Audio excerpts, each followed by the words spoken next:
nuevo, bienvenido a la segunda parte ya del programa, que yo creo que está resultando ameno, didáctico, interesante y explicativo de muchas cosas, ¿no? Hablábamos antes del gran prestigio que tiene la Universidad malagueña y cómo de vez en cuando injustamente desprestigiada desde la propia casa malagueña, desde la propia ciudad, ¿no? De la propia provincia. Algo que yo al menos no entendemos, me parece que el profesor García Galindo tampoco. Porque, por dar un dato, algo hemos dado antes, ¿no? Curiosamente, y hoy tenemos aquí a un decano, en Málaga ha llegado a tener, y tiene ahora en parte, una rectora de rectores y un decano, como es su caso, decano de decanos de periodismo, ¿no? Lo cual, sí, junto con otros cargos que usted me hablaba de otros compañeros, da imagen de ese prestigio. Hombre, sí, totalmente de acuerdo. Yo creo que la percepción general de la universidad es una percepción positiva por parte de la gente en general. Entonces yo tampoco acabo de entender las campañas de crítica sin fundamento que se puedan hacer contra la institución. Yo creo que lo que hay que ver más a la universidad como un ente colaborador que como otra cosa. Sí, yo afortunadamente tengo la suerte en este caso de presidir la Asociación Española de Universidades con Titulaciones de Información y Comunicación, ATIC, que integra en este momento a 30 universidades de todo el Estado español y además próximamente se van a integrar otras universidades, 30 universidades públicas y privadas de todo el Estado español, y tenemos la suerte de presidirla desde Málaga. Yo creo que también es un aspecto a tener en cuenta, lo que nos permite, digamos, desde Málaga tener, digamos, una visión de conjunto, una visión global de lo que pasa en el mapa universitario español en el ámbito de la ciencia de la comunicación, y nos permite liderar ese proceso junto con otras universidades que forman parte de la junta directiva del staff de ATIC.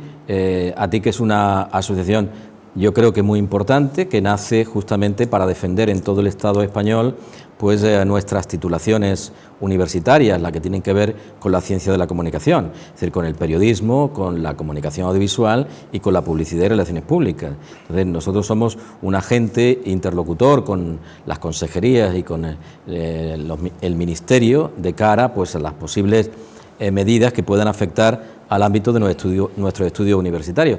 Y yo creo, y en ese sentido, afortunadamente, lo preside en este caso la Universidad de Málaga en mi persona. Tanto es así que en 2015 tenemos previsto llevar a cabo un macro congreso a nivel nacional con toda la participación de esas universidades. No se va a hacer aquí en Málaga, se va a hacer en Navarra, pero liderado, como ya digo, por la Universidad de Málaga y las universidades que forman el staff de la asociación, sobre una cuestión que nos preocupa enormemente en todo el Estado, y es sobre formación y empleo, es decir, las relaciones que hay entre la formación universitaria y el empleo. Yo antes señalaba que bueno, las universidades son cada vez más sensibles, son ya bastante sensibles a el diseño un diseño curricular que realmente dé respuesta a las necesidades nuevas de las profesiones, atendiendo al mercado y a otros elementos y a otros factores que hay que tener en cuenta, obviamente, y para eso además nos vamos a reunir en 2015 todas las universidades que tienen facultades de comunicación para hablar de estas cuestiones. Yo creo que es importante, por tanto, que la gente sepa también, bueno, que en Málaga también este tipo de iniciativas salen desde aquí, ¿no? Yo le voy a hacer una pregunta que se la habían hecho a usted y a todas las personas que enseñan periodismo. Se la habían hecho miles de veces, ¿no? Y es la pregunta del millón, ¿no? Vamos a ver. Hay grupos de comunicación que tienen un ideario, que tiene un perfil ideológico. Podemos hablar en España, La Sexta en televisión, Cadena SER, Público, El País. Hay otros que tienen otra visión de la sociedad, otra visión de la política, otro tipo de moral. Ahí podemos englobar al Grupo Vocento, La Razón. Digamos que hay una dependencia. Yo planteo, hay una dependencia de los periodistas que están al servicio de esos grupos, ¿no? Saben que tienen una orientación por lo que tienen que moverse. También los medios Bueno, pues hay periódicos que un 60% de su publicidad pues son servidores de telefonía, o que son la eléctrica, o que son alguna entidad financiera, o varias entidades financieras. Con lo cual, hacer una información muy negativa para quien, aquello de la mano que te da de comer, ¿no? Y hay algunos periódicos que incluso, bueno, pues los dicen honestamente, yo conozco algunos y trabajo en algunos, que somos un diario progresista, somos un periódico democristiano, bueno, y eso, todo eso es legítimo, ¿no? Con esos mimbres, ese escenario que le estoy planteando, ¿es posible hacer un periodismo independiente? Un periodista se pone a escribir y puede decir algo que no esté en contra de la línea editorial, puede criticar en exceso o por sistema al patrocinador. Es un tema... ¿Me explico? Pues sí, lo que pasa es que plantea usted una pregunta muy compleja, pero que está en la raíz del verdadero problema del periodismo. Yo creo que resolver eso sería resolver el funcionamiento normalizado del periodismo, y sobre eso voy a hacer algún comentario. Es decir, se lo han preguntado muchas veces, ¿no? Ese es el problema, digamos, endémico del periodismo y el problema histórico del periodismo. Las dos cosas. Desde siempre, desde que nace el periodismo como actividad empresarial, y eso sobre todo ocurre a finales del siglo XIX hasta nuestros días, el periodismo se desarrolla gracias a las iniciativas empresariales de empresarios procedentes de distintos sectores de la producción, de la actividad económica, y eso no fue inicialmente ningún impedimento para el desarrollo de una actividad informativa. Es decir, que en sentido estricto no tiene por qué estar reñido, es decir, la propiedad de los medios, la titularidad de los medios con una función honesta del periodismo, no tiene por qué estar reñido. El problema es cuando intervienen otros factores de tipo político, es decir, se genera una cierta contaminación política de esa función. Yo considero lo siguiente a ese respecto, es decir, no es un impedimento de entrada, para mí no lo es, sino todo lo contrario, es decir, hay una iniciativa empresarial que puede favorecer y facilitar una función social tan importante como es la del periodismo. Entonces, yo creo que simplemente hay que deslindar los campos. Es decir, el periodismo es una actividad social, cumple una función social, y cumple una función social de servicio público con independencia de que la titularidad de los medios sean públicas o privadas. Es decir, es como si acudimos a un colegio privado de enseñanza básica o secundaria. O sea, el estudiante que sale del sistema educativo porque ha cursado todos sus estudios en un colegio privado no tiene que tener una formación diferente, ni menor ni mayor, que la que sale de un estudiante egresado de un colegio público. Porque también el colegio privado tiene que ser consciente de que está haciendo uso de un servicio público. La educación es un servicio público. La información es otro servicio público. Y eso es lo que primero tenemos que entender. Del mismo modo que la educación no ha de ser una mercancía, al igual que cualquier otro producto, la información tampoco es una mercancía cualquiera. Es una mercancía muy sensible, es una mercancía muy importante. Y de eso es lo que tienen que ser conscientes, en primer lugar, los empresarios del sector de la comunicación, de que trabajan con una mercancía sensible, muy sensible, que no es como vender frigoríficos o vender televisores o incluso otro tipo de productos. Está haciendo uso de un servicio público y tiene que atenerse, por tanto, a unas determinadas reglas, desde mi punto de vista, que tienen que ver con la ética, fundamentalmente, con la ética profesional. Si las empresas son conscientes de que, bueno, pueden rentabilizar, ¿por qué no?, su negocio respetando, lógicamente, esas mínimas reglas de servicio público, no hay el más mínimo problema. El problema es cuando se cruzan esas barreras. Siempre los medios, es evidente que también, y es obvio, sabemos que los medios responden a intereses ideológicos determinados. Bien, pero yo soy de los que piensan que tiene que haber una regla de mínimos. Primero tiene que quedar claro cuál es la ideología que subyace detrás de los medios, es decir, la que se está transmitiendo también a través del medio, en algunos casos, no siempre, porque un medio escrito, por ejemplo, no tiene por qué necesariamente estar haciendo apología de una determinada idea o política, sino que puede hacer su trabajo informativo de una manera profesional y reservar determinados espacios, las editoriales, para decir cuál es la posición del periódico. Es decir, si dejamos claro dónde está la información y dónde está la opinión, evidentemente no tiene por qué haber ningún problema. Y a eso solamente se llega a través de un pacto social por la comunicación. Eso es lo que yo opino. Es decir, en este país se ha hablado mucho de pactos sociales por la educación, que yo considero que también tienen que producirse, pero también yo creo que tiene que haber un pacto por la comunicación, y sobre todo por el periodismo, por la información, porque otra cosa es el espectáculo, es el entretenimiento, que son otro tipo de aspectos que tienen que ser analizados de otra perspectiva, pero lo que es propiamente el periodismo, es decir, esa actividad que induce conocimiento, que reduce la incertidumbre, que es capaz de enseñarnos algo, de mostrarnos por dónde va el mundo, en definitiva. Eso es una labor que los empresarios de la comunicación deberían de ser conscientes de que están con una actividad tan importante que les debería de llenar de orgullo que la estén desempeñando, y que lo mejor es tratar de delimitar los espacios. Y el espacio profesional debe ser adjudicado a los profesionales de la comunicación, es decir, el espacio profesional, no el empresarial. El espacio profesional debe ser gestionado exclusivamente por profesionales. Y yo aquí, evidentemente, llamo la atención también hacia las empresas la necesidad de contratar personas que estén formadas en el ámbito de la información o en el ámbito de la comunicación, porque en definitiva quienes deben gestionar ese producto han de ser los que están cualificados y capacitados para ello por los distintos niveles educativos. Entonces, yo, respondiendo a eso, creo que claro que es posible hacer periodismo. Es posible si no se produce una contaminación entre la parte ideológica, digamos, que es muy legítima también por parte de cualquier empresa, y lo que es la función informativa de un medio.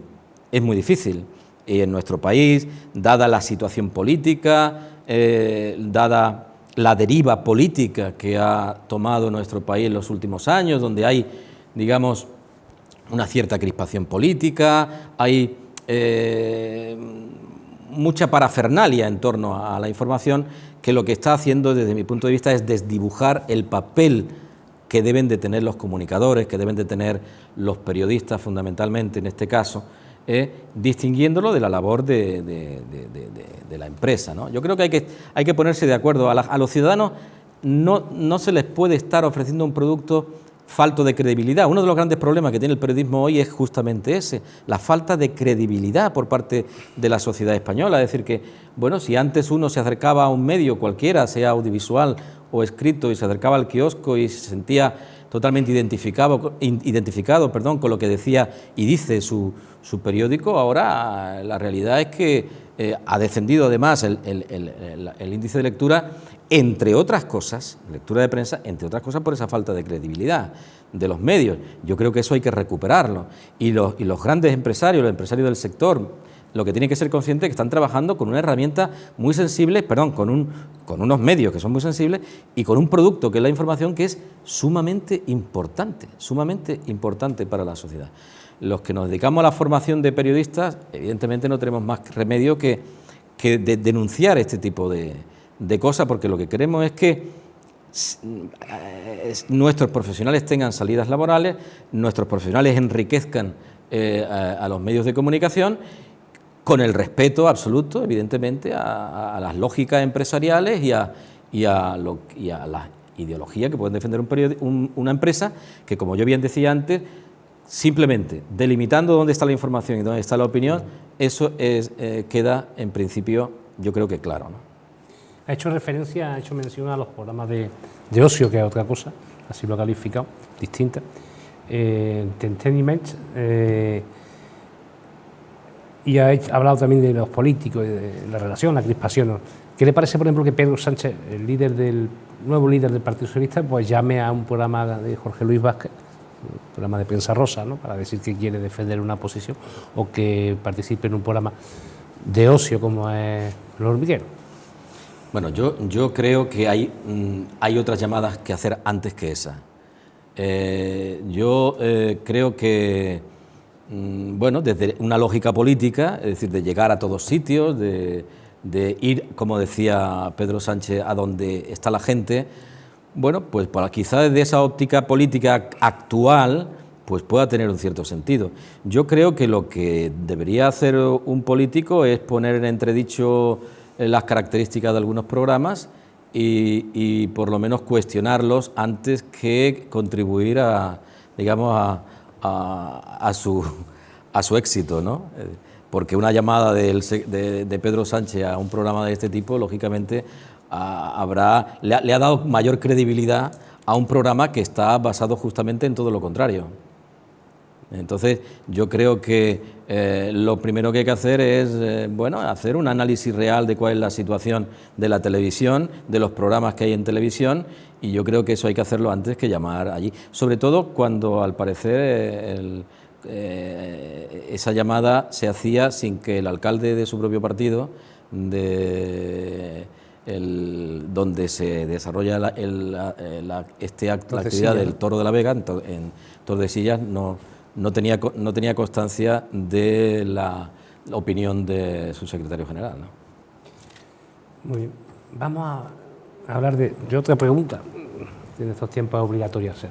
Internet, la irrupción de Internet, la irrupción de las redes sociales, de la prensa digital. Por un lado, una pregunta, la de siempre, ya lleva tiempo diciéndose, ¿no? ¿Acabará con la prensa digital? Y la siguiente, Internet le ha quitado poder a ese supuesto cuarto poder que eran los medios tradicionales. Bueno, son dos preguntas también sumamente importantes que difícilmente se solucionan con una respuesta, sino con muchas respuestas. Yo evidentemente voy a dar mi opinión al respecto.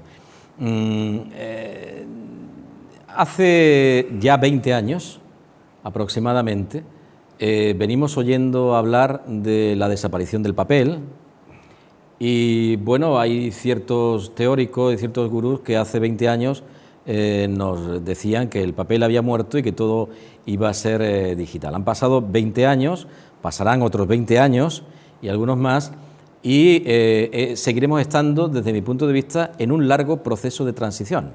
Es lo que yo opino.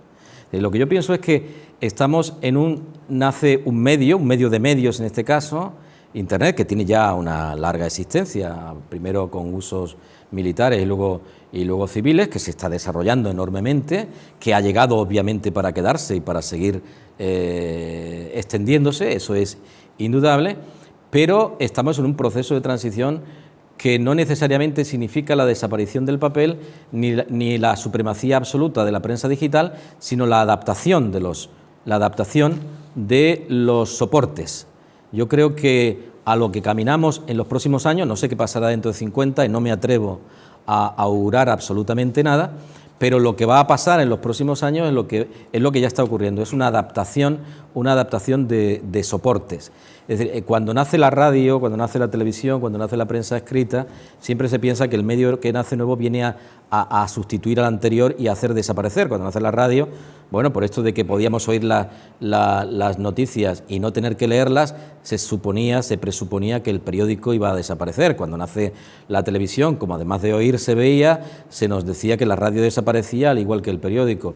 No, Internet tampoco viene a hacer eso. Lo que va a hacer es, todos los medios se están adaptando al digital. El digital tiene su espacio, un espacio cada vez que será obviamente mayor, pero no necesariamente va a significar la desaparición de lo que es el periodismo analógico, por decirlo de alguna manera, sino que este se va a adaptar. A lo mejor lo que va a haber es una adaptación de contenidos, es decir, a lo mejor y eso ya está ocurriendo, para conocer qué es lo que pasa aquí y ahora, a lo mejor no es necesario recurrir al papel, porque evidentemente un periódico tiene una rutina productiva, una rutina de producción de 24 horas, que evidentemente lo convierte en un medio que nunca puede competir en rapidez con la radio o con la televisión, la instantaneidad en efecto, ¿no? Pero para el análisis en profundidad de la información, el papel sigue teniendo un valor importante. Aparte de que las tecnologías que son dependientes de las fuentes de energía, sea una pila o una fuente eléctrica, digamos, son tecnologías que en un momento determinado te pueden dar un problema. Lo que quiero decir es que el consumo se irá adaptando a los nuevos requerimientos, pero eso significa, desde mi punto de vista, que vamos a estar un largo periodo todavía de adaptación, y yo creo que también ocurre, hay medios que nacen en digital y ahora están pasando al papel, es decir, están ofreciendo su producto también en papel, porque hay un segmento de la población que así lo demanda. Entonces, yo estaría más atento a eso, estaría viendo, no pontificaría sobre eso, estaría atento. El gran problema del negocio económico de Internet no está todavía resuelto. Es decir, el gran problema de las empresas del digital, exclusivamente en digital, es que la publicidad tampoco acaba siendo todavía, no ha crecido suficientemente y sigue necesitando otros espacios. En fin, creo que por eso de esa transición hay que ser un poco cautos. Y la otra pregunta era en relación a Internet, no recuerdo exactamente, la segunda de las cuestiones. Se comería el papel. Esa era la primera de las cuestiones. Y la segunda era en relación a los políticos o algo así. Sí, bueno, sí. La diversificación de la comunicación ya en Internet había hecho perder poder al supuesto cuarto poder. No, evidentemente, y en ese sentido ahora sí que planteo la respuesta de otra manera, es decir, la opinión pública, en definitiva, ha dejado de ser la opinión de los grandes medios y de los medios tradicionales. Ya no es la opinión publicada, aquello que se decía tradicionalmente, sino que ahí el papel de las redes sociales es un papel importantísimo, sin duda. Entonces, esto también ha de ser tenido en cuenta. Es decir, cómo las redes sociales pueden ser un factor dinamizador de la opinión pública y de crear nuevas vías de opinión pública, incluso de movilización social. Pero también estamos en un proceso de transición, es decir, todavía los grandes medios siguen siendo los que crean, los que lideran la opinión. O sea, los grandes temas de los que se discute la sociedad y de los que discute la clase política están todavía en los medios de referencia. Pero no hay más remedio que ir contando cada vez más con ese papel tan importante que están desempeñando las redes sociales. Pero yo, como observador también, con mirada diacrónica, como decía al principio, creo que hay que ver esto en el tiempo largo de las cosas, no necesariamente en el tiempo corto, que es el gran problema de aquellos teóricos que consideran que el papel ya había muerto hace 20 años, que consideran que ya los medios de referencia no tienen el peso que ahora tienen las redes sociales. Creo que hay que ver eso con una cierta cautela todavía, ¿no? Muy bien.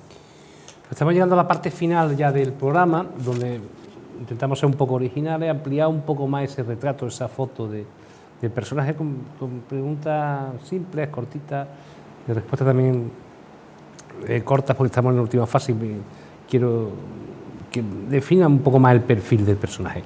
Del periodismo se han hecho muchísimas películas. ¿Le gusta a usted el cine, no? Sí. ¿Con qué se queda? ¿Con Ciudadano Kane, Primera Plana, Watergate? ¿O tiene otra? No, yo me quedo con Ciudadano Kane. Okay. Pero cine, eso es cine. Porque es cine puro y duro, ¿no? Y porque además la figura ahí de Orson Welles destaca de una manera extraordinaria. Y además esa imagen en claroscuro del poder en blanco y negro, del poder ejercido por William Randolph Hearst, que es el personaje, es extraordinaria, ¿no?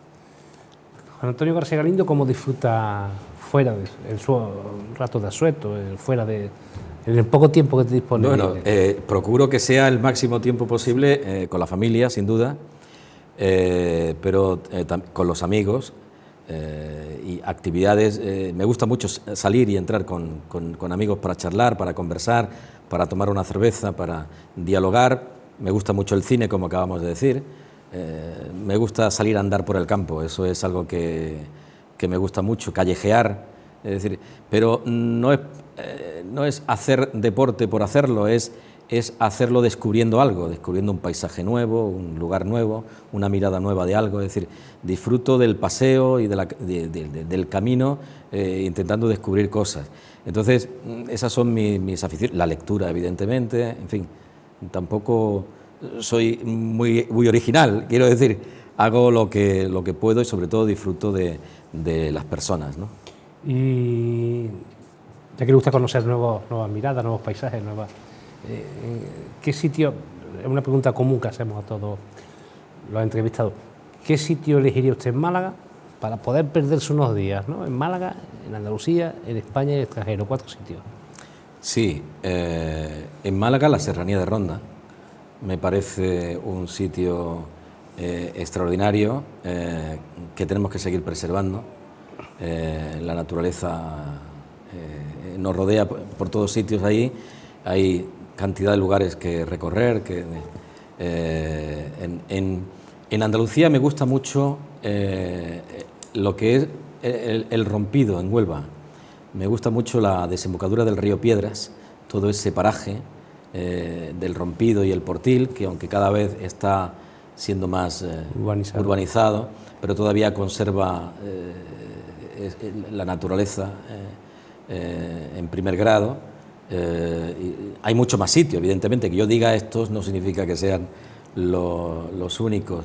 Y en España voy a decir una ciudad, y es Barcelona, porque es la ciudad que más me gusta de este país que es España.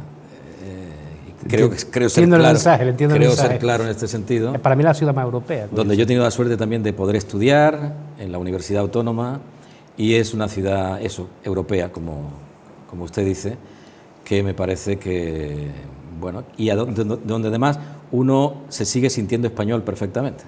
No entiende que algunos se metan en un buen lío, ¿no? Yo creo que es una pérdida de tiempo. Con todos mis respetos, Sí. Con todo mi respeto hacia quienes opinan lo contrario, ¿no? Bueno, ya decía, creo que era Unamuno, ¿no? Que el nacionalismo era algo que se quitaba viajando, ¿no? Estamos hablando de viajes. Absolutamente. Pues viajemos al extranjero, ¿qué país? Bueno, países hay muchos por distintas razones, pero yo me quedo siempre con Francia. Digo que hay muchos porque todos tienen mucho que aportar. Hay muchos países de la Europa occidental que a mí me parecen importantísimos, que tienen su historia particular. Yo me quedo con Francia porque me siento identificado con su sociedad civil, porque sigue siendo una sociedad civil que se moviliza cuando hay recorte de derechos, a pesar de la orientación que parece tener en este momento las encuestas en Francia. A pesar de eso, creo que hay una sociedad civil que se moviliza por los derechos de las personas, por su cultura, además, y porque, bueno, tengo una relación muy estrecha con algunas universidades francesas. Y París me parece que también reúne todo eso que digo, es cosmopolita, pero también hay, digamos, rincones extraordinarios donde perderse. ¿Habla francés? Sí, un poco, sí. ¿Inglés? Inglés, algo menos. Bueno, sobre todo me manejo en francés. Soy de la generación de los estudiantes de secundaria españoles en los que aquí no existía inglés, no se impartía el inglés. Entonces he tenido la suerte, digamos, de seguir estudiando francés, de perfeccionarlo, y con el inglés he hecho lo mismo, lo he intentado, pero no llego al mismo nivel que yo pueda tener en francés. Ya habiendo estado en Barcelona, habla catalán, aunque sea de intimidad. Entiendo perfectamente, porque cuando estudiaba en la universidad, muchas clases eran en catalán, pero yo siempre contestaba en español, hay que decirlo. Y yo siempre lo hacía todo, cuando escribía, lo hacía en español, y nunca tuve ningún problema. Yo tampoco, yo estaba mucho.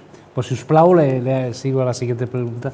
¿Qué aficiones musicales tiene? Me gusta mucho la música ligera, me gusta el jazz y me gusta la música clásica. En fin, puedo encontrar muchas manifestaciones musicales que me gustan, sin necesidad de decir que me ciño a un solo género. Incluso en la canción folclórica me gusta mucho el folclore latinoamericano, es decir, los cantautores siempre me han gustado. También soy de una generación de cantautores, de Sabina, Serrat y otros, los catalanes, incluso Luis Llach me sigue gustando mucho. Bon Viatge a Ítaca. Bon Viatge a Ítaca, exactamente, sí. ¿Ve la televisión con frecuencia? ¿Qué programa le gusta? Veo informativos y veo cine, porque es lo que me gusta. Y programas, ahora con la TDT, muchos programas de viajes, porque es algo que me gusta. Me distraigo mucho viendo paisajes distintos que no conozco, o sea, eso me relaja. Y sobre todo cine y informativos siempre, ¿no? Profesor García Galindo, ¿se reconoce un defecto? Claro, muchos. El más acentuado. El más acentuado. El más acentuado, no sé, digamos que soy a veces indolente, quiero decir, que necesito que alguien me dé un empujoncito para trabajar. Muy perezoso, ¿no? Usted. No, hago muchas cosas porque los días se quedan cortos. Pero a veces necesito, porque yo reflexiono. El problema yo creo que está en mi nivel de autocrítica. Yo creo que eso es también un defecto, porque nunca creo que he hecho bien del todo las cosas y entonces eso me paraliza un poco. Necesito que alguien me empuje un poquito. Sí. Luego soy muy perseverante, es el lado contrario. Y quizá, digamos, lo que yo haya podido hacer más es producto de la perseverancia que de otra cosa, incluso mucho más que la propia inteligencia que pueda tener, ¿no? También hemos hablado antes, después de muchísimos años trabajando intensamente se pierde un poquito la energía, pero bueno, para eso están los Red Bull y tal, sí, bueno, yo creo que necesita un Red Bull. Es ley de vida, ¿no? Yo creo que sí, se pierde un poco, todavía pero no, es pronto, todavía para que se pierda del todo hay muchas cosas que hacer y además a mí me admira sobre todo a la gente mayor, porque eso sí reivindico. En una época en la que se reivindica sobre todo a la juventud, yo reivindico a la gente mayor. Reivindico que la gente mayor tiene mucho que aportar, mucho que decir, y la gente tiene que darle más oportunidades a la gente mayor. Iba a pasar a la última pregunta, que era una virtud, pero creo que me ha contestado, ha hablado de su perseverancia, ¿no? Mire, yo, profesor García Galindo, decano de la Facultad de Periodismo, le voy a decir que de toda esta situación de crisis, de recortes y demás, yo entiendo que hay situaciones muy graves, que sobre todo la gente que no tiene para comer, que la pobreza en la comida, en los desahucios, la gente que no tiene, que se le acaba el desempleo. Eso es muy grave, pero sin embargo a mí se me ha metido en la cabeza, y lo repito en distintos programas, una situación para mí dolorosísima es conocer como he conocido a algún joven que estaba en segundo de carrera y no ha podido pasar porque no le han dado una puñetera beca. Yo creo que esto deberá de cambiar, porque si no perderemos una generación y la crisis será más profunda y lo lamentaremos en el futuro. ¿Cómo siente usted esa situación? Es la última pregunta que le hago. Hombre, la siento con mucho dolor, porque yo creo que en este país hay dos cuestiones que tienen que ser salvaguardadas, que son la sanidad y son la educación, por encima de cualquier otra cosa. No entiendo que haya cambios de gobierno que impliquen cambios educativos o cambios en el ámbito de la sanidad. Con eso no se puede jugar. Los estudiantes que prometen, los estudiantes que hacen todo lo que pueden por seguir adelante, si no tienen recursos deben conseguir esos recursos de las instituciones públicas. No se puede truncar la vida de una persona precisamente por eso. Yo creo que hay que ir a una política de becas más justa y hay que ir a una política de becas que tenga en cuenta también sobre todo las rentas de los estudiantes. Yo soy, como decía al principio, una persona que nace en una familia humilde, de lo cual nunca me olvido, de la condición de mis orígenes, y lucho, defiendo vehementemente precisamente que a las personas sin recursos, sin medios, hay que apoyarlos igual que a aquellos que los tienen, ¿no? Muy bien, pues Juan Antonio García Galindo, hemos terminado, hemos hablado al final de un tema que nos duele, pero también creo que hay esperanza. Me gustaría, si usted así lo desea, que se despidiera, no antes sin decirle que ha sido todo un placer, que le agradezco haber estado aquí, que me parece que la entrevista es muy interesante, que yo recomendaría a cualquier persona que le interese la comunicación por sus diferentes aspectos y vertientes que vea esta entrevista, pero me gustaría, le invito a que ante la cámara, a esos jóvenes que quieren estudiar periodismo o que quieren ser periodistas y a los que se dice dejarlo porque vuestro futuro está en Alemania o que la profesión no tiene salida, que le animara a usted ¿por qué tienen que estudiar si quieren estudiar periodismo? Yo Confío plenamente en el futuro, creo que las cosas tienen que cambiar necesariamente, espero que no sea muy tarde, y considero que una persona, para que pueda realizarse, lo que tiene que hacer es hacer aquello que le gusta, porque siempre haciendo aquello que le gusta a uno es más fácil poder ser mejor en ese trabajo, en esa profesión. Yo os animo a todos los que queréis estudiar periodismo o cualquier otra rama del ámbito de la ciencia de la comunicación audiovisual, la publicidad, las relaciones públicas, a que perseveréis en ese empeño, a que si os gusta eso lo hagáis, que el futuro luego será mucho más fácil si trabajáis en aquello que queréis. Si no encontráis un hueco, y espero que así sea, en Málaga, en el futuro lo podréis encontrar en otras partes de España o incluso en el extranjero, no pasa absolutamente nada. Yo creo que también hay que trabajar con esa visión, sobre todo en una Europa que cada vez está más cercana y está más próxima, no solamente por razones de distancias, que cada vez lo está, sino porque también se está generando un mercado laboral único. Pero esperando y con el deseo además de que encontréis trabajo allí donde queréis, os animo a seguir perseverando en ese tema y a estudiar aquello que creéis, que ojalá sea el periodismo, sobre todo porque es una de las actividades más nobles y más importantes que un estudiante universitario puede estudiar, puede hacer. Muy bien, hemos finalizado. Les reitero las gracias y, como siempre, a todas aquellas personas que vienen aquí les deseo en lo personal lo mejor, en lo profesional también, y le agradezco y le animo a que siga usted, junto con otro grupo de profesores, decanos y miembros de la Universidad Malagueña, a que sigan teniendo a la UMA en ese nivel de prestigio, en ese nivel de referencia nacional. Muchas gracias, señor Galindo. Muchas gracias, el placer de verdad ha sido mío y como decíamos en algún momento me he sentido muy cómodo en esta entrevista, así que muchísimas gracias a vosotros. A usted y la facultad tienen aquí su sitio. Gracias.